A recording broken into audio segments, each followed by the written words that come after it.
Oh hey, I didn't see you there. Have you ever heard of John C. I want Breckinridge, to tell you, baby, John Bell, or Stephen A. what you Douglas? mean to me. Well, most people haven't. And all those good But those were the times three and shit. candidates that ran against Lincoln in the election of 1860. Today, All the love I want to tell you about we them have for and teach each you other. exactly how that race went down. Yeah.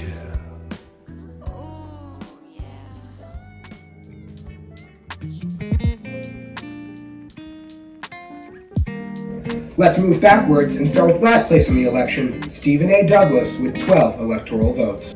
Stephen A. Douglas was raised on a farm in Vermont. He studied law in New York, then moved to Illinois and was involved with local and state politics before being elected to the House of Representatives in 1842. He served 2 terms until he was elected to the Senate in 1847, which he served until death.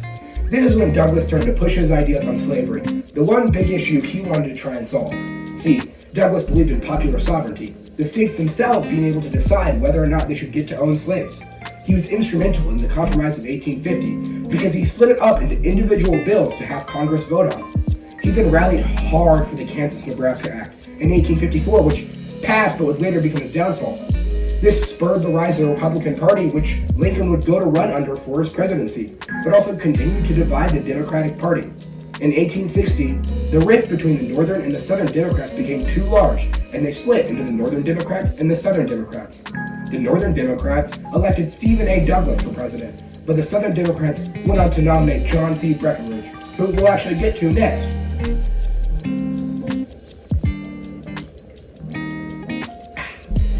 The rift between Democrats is one of the main reasons Lincoln won the election, but we'll get to that later. Speaking of Lincoln, him and Douglas were actually longtime political opponents, and in 1858 had 7 debates when running against each other for a Senate seat, and Lincoln lost. Douglas might have been nicknamed Little Giant for being 5'4", quick-tempered, and a little heavyset. That's all true, by the way, but he was an amazing orator. Lincoln was fairly unknown at the time, and Douglas, leading up to the election, was actually one of, if not, the most well-known politician in the U.S. He even got 2nd in the popular vote, but still 4th in electoral colleges, so let's move on to the guy who got 3rd, John Bell. Now, let's move on to John Bell, and let me tell you, this man switched parties a lot. His career started when he joined the House of Representatives in 1827. Then, he went on to become Speaker of the House in the 23rd Congress from 1833 to 1835, but he never went for re-election. During his term as Speaker in 1834, he broke ties with current President Andrew Jackson and started supporting Hugh Lawson White in 1836.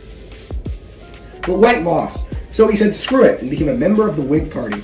As a reward for party services after joining the Whigs, he became President William Henry Harrison's Secretary of War, and then resigned a few months after Harrison's death because President John Tyler refused to embrace a Whig agenda. Then, in 1847, ran as a member of not one, not two, but 3 political parties as a member of Whig, Opposition, and Know Nothings for Tennessee Senator. He ended up winning and actually served 2 terms until 1859 rolled around. Now, we know in 1860 he lost the presidential election, but what did he do during the Civil War?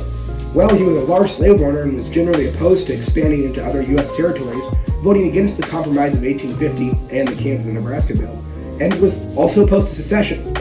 But then Lincoln called for troops and wanted a bigger resistance, and well, Bell had an issue with that, declared himself a rebel and did basically nothing. Yeah, he just kind of went and retired in Georgia and Tennessee. Like, he gave one speech to try and make Union people switch and met with Lincoln to just complain twice.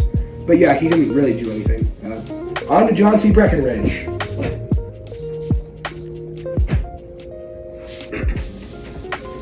Graduating from law school, Breckinridge became the youngest vice president ever at age 36, to President James Buchanan in 1856. Then in 1859, before his term as vice president was even over, he was elected to the Senate as a Democrat. Then, as we discussed earlier, the Democratic Party broke apart in 1860.